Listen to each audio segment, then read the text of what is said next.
The Language of Flowers is my first novel. It's about a young woman named Victoria Jones who grows up in the foster care system in the United States. And the book starts on her 18th birthday when she's emancipating and going out on her own into the world.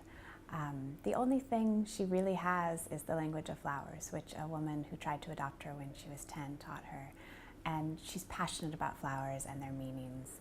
And it's the only way she has really to communicate with the world around her. So she goes her whole life leaving messages for people.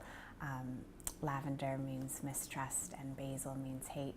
She leaves these secret messages and no one ever responds because most people don't know the language of flowers. And then one day someone actually does respond. She leaves rhododendron, which means beware, and a gentleman selling flowers at the market leaves mistletoe, which means I overcome all obstacles. So they start to correspond, and as the novel unfolds, you learn both about her past and how she was tried to be adopted and tried to become someone's daughter and what happened with that. Also, you learn about her future and how she's trying to really have a relationship and learn to love, both as a partner, but also later in the novel as a mother. So I think more than anything, this novel is really about a young woman's journey to really love and be loved when she's never experienced that as a child.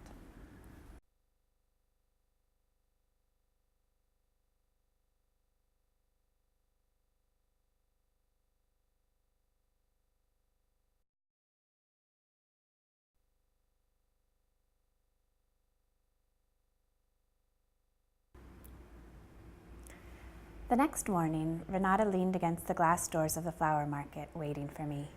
I checked my watch. We were both early.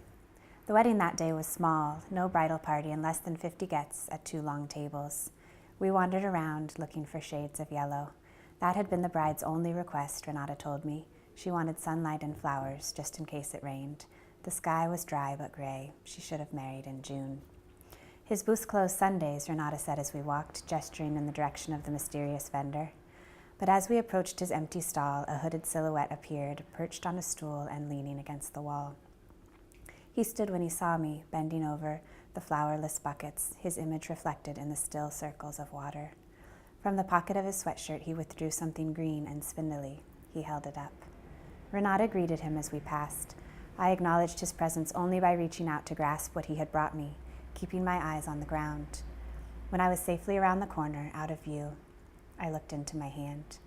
Oval, gray-green leaves grew from a tangle of lime-colored twigs, translucent balls clinging to the branches like drops of rain. The clipping fit exactly in the palm of my hand, and the soft leaves stung where they touched. Mistletoe. I surmount all obstacles.